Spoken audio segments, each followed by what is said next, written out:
Welcome to another episode of In the Library of Graphic Literature with your host, Wallace Ryan. Boo, boo, boo, boo, boo, boo, boo, boo, boo. I'm just the face. And Luna, yay! So, we have a very interesting show tonight. Is that so? Yeah. No new books, so I thought we'd have, like a little look back memory lane for me in terms of an artist.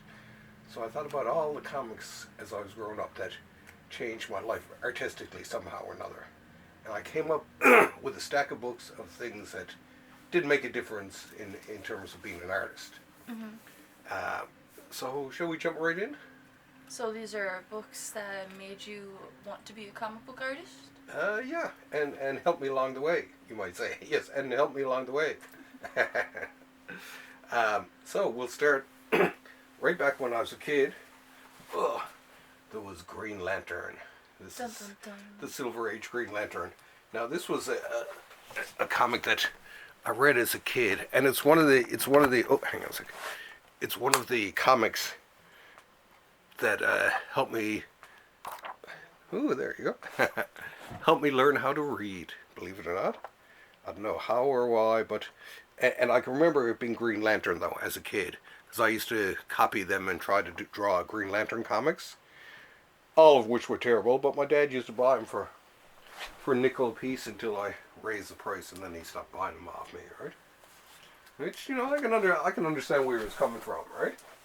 So it was like, well, it was the first major comic in my life, and as I got older, I remembered reading it as a kid, right? That had the atom.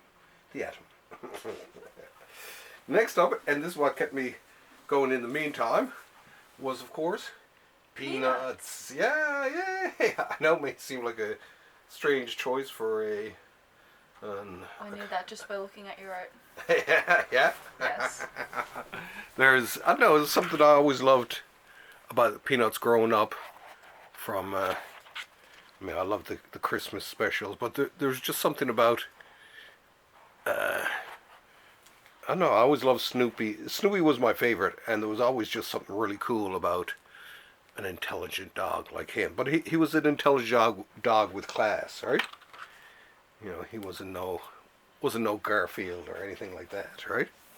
I never did like Garfield, right? Not No. much of a fan myself. Yeah, I don't know what it was. I got a game there. I don't think I've ever actually played it. It just came with the stack of games I have. So that'll say something, right? Yeah. Now the next one is. Our next book is. The Creeper by Steve Ditko. Oh, looks just like you. The resemblance is uncanny. Yes, it is. The reason I picked this comic, because I can remember buying this comic as a kid, and the reason I picked this one more than anything else was this was the first time I can remember saying, remember another artist. Like when I seen this comic, I knew that, hey, this was the guy who did Doctor Strange, not Doctor Strange, Spider-Man. So it was in terms of my development as an artist, or at least an appreciator of the arts, because I recognized I the don't way. think they can see anything from Oh, this yeah. far away. I recognized the way Ditko, of course, drew hands, and it was just like, geez, this is just like. Here we go, like right there. Oh, hang on a sec. There. Very distinctive hands. So I could see him a mile away. It was just like. I don't know, there was something cool about it, and it was. So Ditko was one of the first. It was one of my first big. I wonder if it will go back on this. Oh, that's sticking like that. So it was one of my first big comics that I loved, right? And sort of had some awareness of the artist, rather than just, these comics appear magically. Next up, of course, is Jack Kirby. and his Fourth World. This, when I was a kid, I can remember as a kid buying one of these comics, and I was I was over at. I was coming over from. We were coming back from vacation in Prince Edward Island, and we were waiting in North Sydney for the ferry, and so we went. We left the ferry grounds, went over to this like a store or whatever, and I seen some comics there, and I bought a comic, and one of them was The New Gods #4, I think it was. Mainly because it had a thing on the cover of, this is the, let me see, I'm pretty sure I got it, it's in this one. So what's it about? This is, oh no, this is number 3, yeah. Yes, I'm pretty sure it's, oh yeah, pretty sure it's in this episode. Oh, I thought it was. Hang on.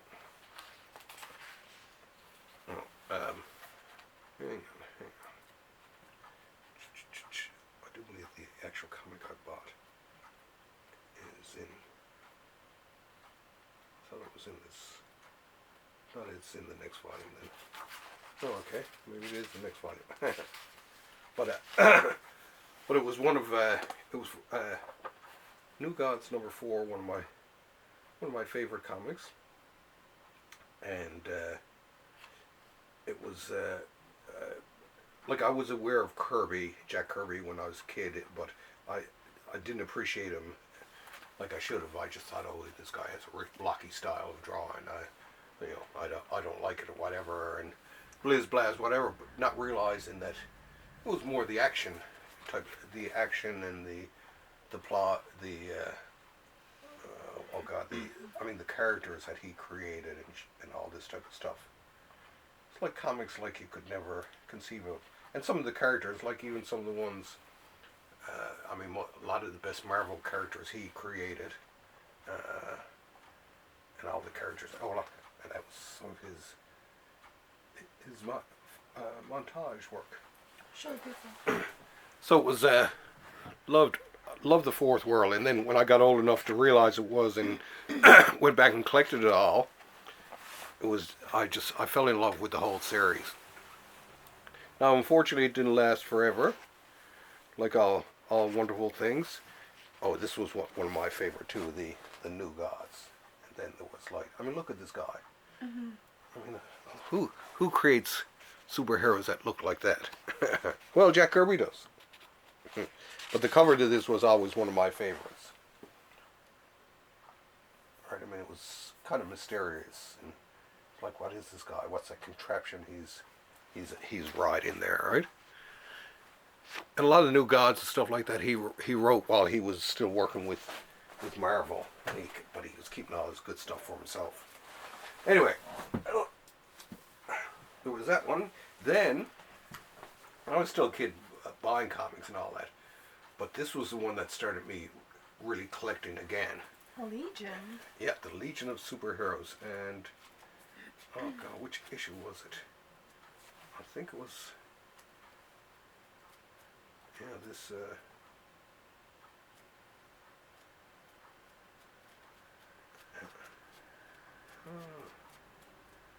it's one of the early ones, anyway, what he did. Seeing if it's under there. But yeah, I was actually, and it's funny, I bought, this was it. I bought this comic just up the street here. There was a drugstore up there years ago. And because I was waiting for Dad to get a ride home from work, because I used to go down and work at his store after school. And so I was working. Do I look cooler? I was working away and all that, and then he was obviously going to be about another hour or so, so I went over. I used to just look through the magazines, and then I started looking through the comics, and this one looked kind of cool, so I picked it up, and that's where it all started. And got worse from here. And I like this guy's art. Dave Cochran was his name. One of my favorites. And all his early stuff was fabulous. And I'm always picking on Wallace for not having backgrounds in his comics. Well, I like some backgrounds, but I've become more the storyteller type of guy. All right. So anyway, the Legion got me back into comics anyway. And then I can remember going to the Arts and Culture Centre, this pre-internet days, and looking up comic art. And I came across this guy. Tarzan. Yeah, Byrne Hogarth, he did this. And but he did a book called Dynamic... Oh! But he did a book called Dynamic Anatomy, where it explained all the muscles and all that, which was really big for me. And I went looking for this because of that other book. Yeah, Dynamic Anatomy, Dynamic Figure Drawing. Because they had some bits from this in it, and it was just like, oh my God, look at that tree, right? Oh, sure, to get you in on it here. Show them. show the people out there. But he had a beautiful art style, and his Not sapphic enough for me. no. Where's the Vampirella? Oh, Vampirella. Well, Vampirella, I guess it's not in among. I'm pronouncing it right. Is that? No, yeah, Vampirella, you got it. It should be in there in some ways, but it's part of Vampirella and Airy and Kirby. Actually, I should have included them somewhere here because they were important. But this was part of when I started to explore into other artists and into comic strips and that.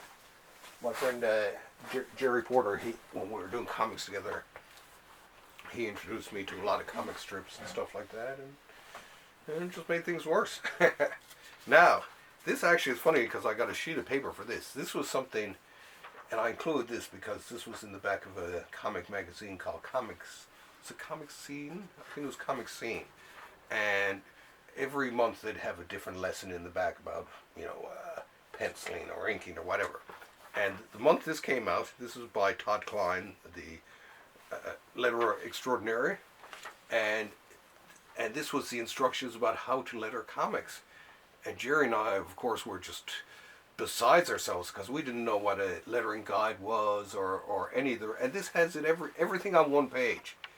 And so I actually still have the one that I tore out of the magazine. I found this online. But this, and I still use this in my comic classes today to teach lettering. So thanks, Todd. So this taught us how to letter, which was a big thing considering that I make money as a letterer today. Then came heavy metal. No. And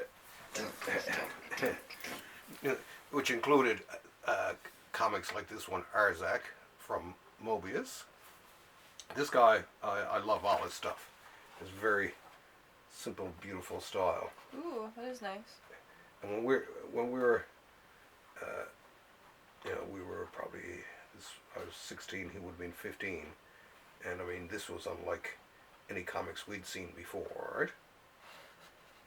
Ooh, breasts. Show the people. So, this Arzak guy was just, this Mobius guy, Jerry and I were just like, oh my God, he's our new comic god, right? And he used to, they said, at least on this one, he used to spend a whole day on each panel. This guy really spent his time drawing, right? And every one of them gorgeous. So anyway, so Mobius, love Mobius. And who doesn't? Right? Not you. And then this guy too. This guy was also a favorite of mine. And he was also in heavy metal. Philip Drouillet. And he just had this incredible. That's very heavy metal stuff. It is, isn't it? I mean, and for some reason, I really dug this drawing. Shall I show the people? Yeah, I don't know why you do that. Oh, I'm just sharing it. Yeah, that's true too. What do you know? But for me, as a young artist, it was just like, wow, look how detailed all this crap in the background was. And this guy was very influential. I could find comics done in the late 70s, early 80s that mimic his style and all that. Some of them, so directly, it's obviously an homage to it, right? Jazz hands. Throw some of those jazz hands. But I mean, and when I show young artists this today, they're like, oh my God, they can't believe that it was drawn by hand, especially he used to do all these cool optical effects and stuff like that he'd hand draw, right? So, getting down through the stack here now. Along with heavy metal, there was another magazine called Okay, now we're talking. called Star Reach. And this was what they call middle ground comics. It wasn't underground comics, and it wasn't like DC and Marvel. It was right in between. But it had talent from DC and Marvel, people working for it. Like the guy who did this cover, he did, Superman, Green Lantern, Green Arrow, X-Men, Thor, and stuff like that. And he did this one for, or at least he did the cover. He didn't do anything inside. But other artists, Dick Cordano was his partner and all that. But a lot of other artists, Jim Starlin, who created Thanos, did some work for them. But it was a cool little, black and white independent comic. And, it had a lot of big talent going for it. Which was big back in those days, right? No, let me see, okay. Then came along, then I went to art school. And in art school... Daddy paid for it. Daddy paid for it. I paid for it. The second time around. The second time around. No, the first time around too. You're trying to fool me. I went to the Ontario College of Art in Toronto, and same time as Ty Templeton and Seth, I think, went there too. But at the time, I'd never seen this character, Cerebus the Aardvark. I'd never seen him before, and I seen the comic because when I first moved up there, I was there by myself. I didn't know anyone in the high society. High society, but I didn't know anyone in High society. Yeah, I didn't know anyone in Toronto, so a lot of nights I'd go down to the comic book store just bum around for something to do. And I kept seeing this comic, Cerebus. Well, it's high society, but it's part of the Cerebus thing. And I kept seeing this Cerebus, and everyone, seemed to say, "Oh yeah, you should buy that and all that." But it was just like, "Oh, it's a fucking artwork." It was just like, who is it my type of thing? But as it turns out, it was. And I ended up being a big fan of it, and it was another independent one too. So it taught me, I don't know, something about independent comics could make it, because he Taught him something, bud. Yeah, taught me something. I don't know what it was, but it's great stories. I love the artwork, and the fact that he did it all himself, I thought was cool. Him and his wife at the time, she was the publisher, and it was a great comic back in these days. I stayed with it for a couple of hundred issues before I trailed off on it, right? But this one. What age did you start reading that one? I was probably, it was 19, I would be 19 years old, I think. So it was, I thought it was really good. It started to, and like I say, it was so different from normal comics, Superman and Batman. But then, along came Love and Rockets. Now, this is a collection of Jaime Hernandez's series, Locus, and I fell in love with this guy's drawing right away. And his brother not as much, but then once I started reading his brother's stories more and more, I fell in love with his brother's stuff too. But initially I fell in love with this guy, Jaime, and it was only years later that when I was looking at it one day that it occurred to me, because I listened to an interview and they mentioned how their mother liked Archie comics, or loved Archie comics. And that's when I looked at his and realized that his was like a punk Archie style. But absolutely gorgeous. Like there, Hopi. Hopi is one of my heroes. It's cool though. Yeah. I'd probably read something like that. Oh, you'd love this one. It's very very accessible, and it's funny. Him and his brother, all the major characters in his brother's strips are all women, and it's like a world in which the women are really the only ones who are sane, right? But beautiful, like I love that simple line drawing. But he takes Archie comics and he makes it punk or post-punk anyway. And he continued to write about these characters right up until he's still still alive and churning them out now, and he's had the characters have aged along with him, so their characters are now like in their, more or less they're now in their 40s or something like that, at least that I can remember last I've seen. Not very often the characters actually age. Yeah, and funny enough, the books are still good though. It's just like people have this image that as an artist gets older, his work goes downhill, when in fact it's quite the opposite. And their stuff, like I read one of his, I always liked his brother's writing, or respected his brother's writing a lot more than him. But I loved his art. And his storytelling was okay. But he came out with a book called The Love Bunglers, and it was just like, oh, finally, you've gotten up there, Jaime, you've matched your brother. Now this is one, that a series that came out while I was living in New York City too. My friend Ho Chi Anderson, he loves this series too. And it had mixed reviews at the time, but I absolutely loved it. And this is my absolute edition of Ronin. And this is by Frank Miller, who did The Dark Knight Returns and Daredevil and Sin City, and before eventually going off the rails. But there was just something about the art style I loved. It was, and the whole sensibility. He was the first one to really introduce manga to North America, because when we were growing up, we'd never heard of manga or anything like that. But when he did this strip, he was heavily influenced by manga, and it's funny, he ended up doing the covers later on for Lone Wolf and Cub, famous manga series. But it got people interested in, and manga really started to take off from there. So it was, and this is the one that I think was responsible. Well, I always liked the end panel here, where it's folded out like that, and the actual comic did this too, folded out like that. Cool. And then came back in and went to the last panel. I won't show you the ending. But I love the drawing. The storytelling was really good. But it was something about the art style. Oh yeah, and this is where I stole my word balloons from. See, you recognize my word balloons there, because I loved these. Now I don't use them in everything, but come on, give me. But the angular balloons there, like that,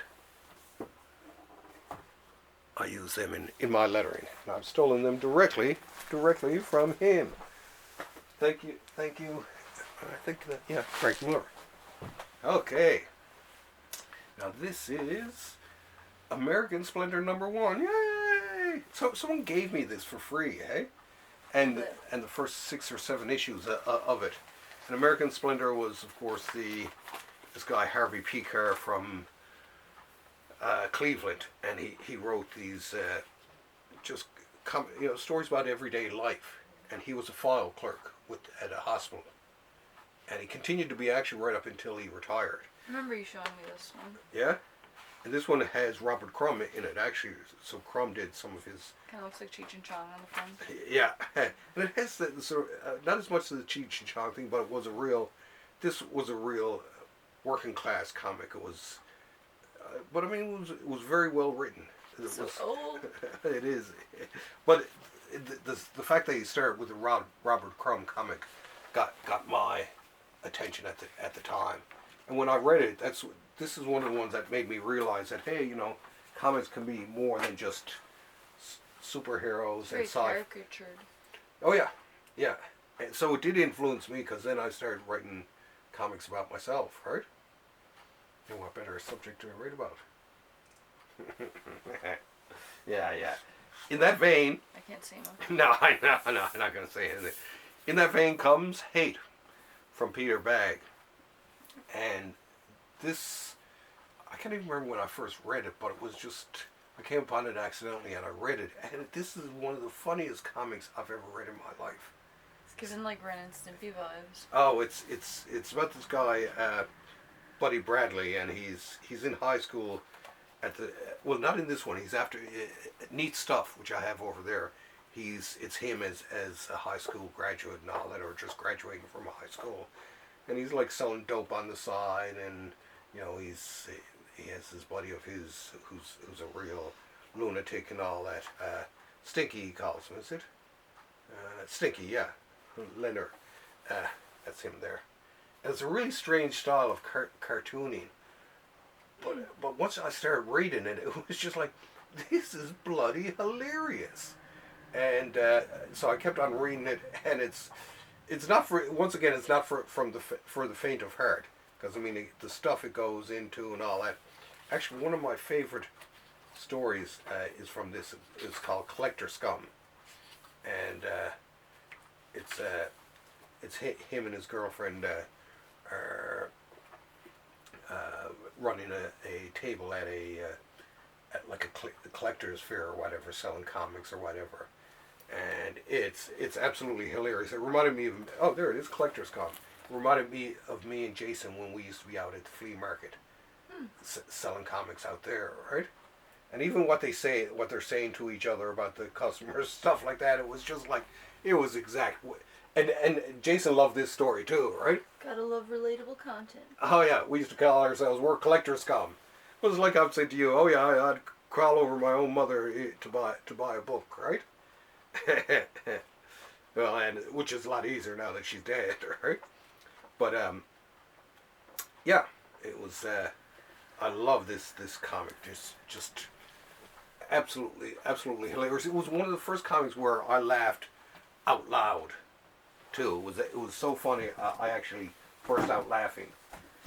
And only 2 more books left. Up next is Asterios Polyp. Yay! And this book was just so unusual in its treatment. And the artist, he'd been famous for doing a Daredevil series with Frank Miller, and then a Batman series with Frank Miller. And he does great, beautiful art. And he does this one, and it's nothing like anything he'd ever done before. I mean, the art style is bizarre to say the least, but the Art Deco.